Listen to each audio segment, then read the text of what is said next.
Looking to get better on controller quickly, you clicked on the perfect video. In today's video, I will show you 5 of the best tips that will make you better instantly. I have been playing the game on controller ever since the game came out, and I discovered some of the most useful tips along the way.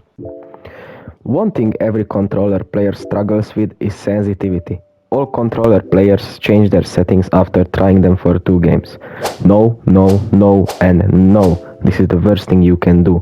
So what I recommend is going into creative, trying out multiple sensitivities and finding the right one. It might take time, but it will be worth it. It's much better than going on YouTube and copying someone else's settings that don't. Number 2. Input delay.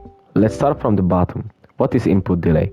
Input delay on controller refers to the time it takes for a button press, joystick movement or any other input from the controller to be registered and reflected in the game. It is the latency between your action and the corresponding response in the game.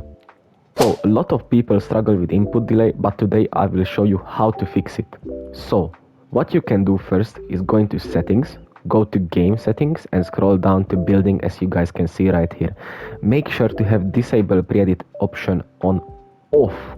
Then go down until you find replays.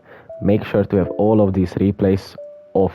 I have this one on because I use it to record videos, but if you're not a content creator, make sure to have all of this off because this gives you the most input delay inside the game.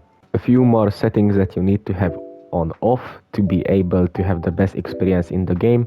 When you're in settings, go to video settings, and when you see motion blur, make sure this is turned off, and when you see show FPS, make sure this is turned off too. Showing FPS on the screen I think is pretty useless in game, and this reduces input delay. Real quickly before we continue the video, guys, please make sure to subscribe and drop a like if this video helped you so far. Thank you guys for all the support and I appreciate you guys. Next tip that I'm going to talking about is exponential versus linear. This is another thing a lot of controller players struggle with, and 90% of them choose linear because that's what they see online.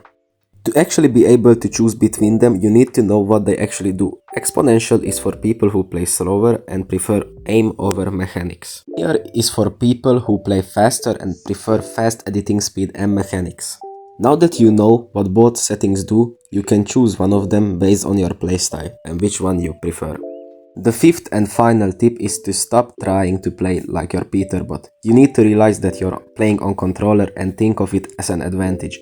Instead of trying to play like you're on keyboard and mouse, try to focus on making your aim perfect. These were all the tips for this video. Thank you guys so much for watching. Please consider dropping a sub and a like. Thank you guys.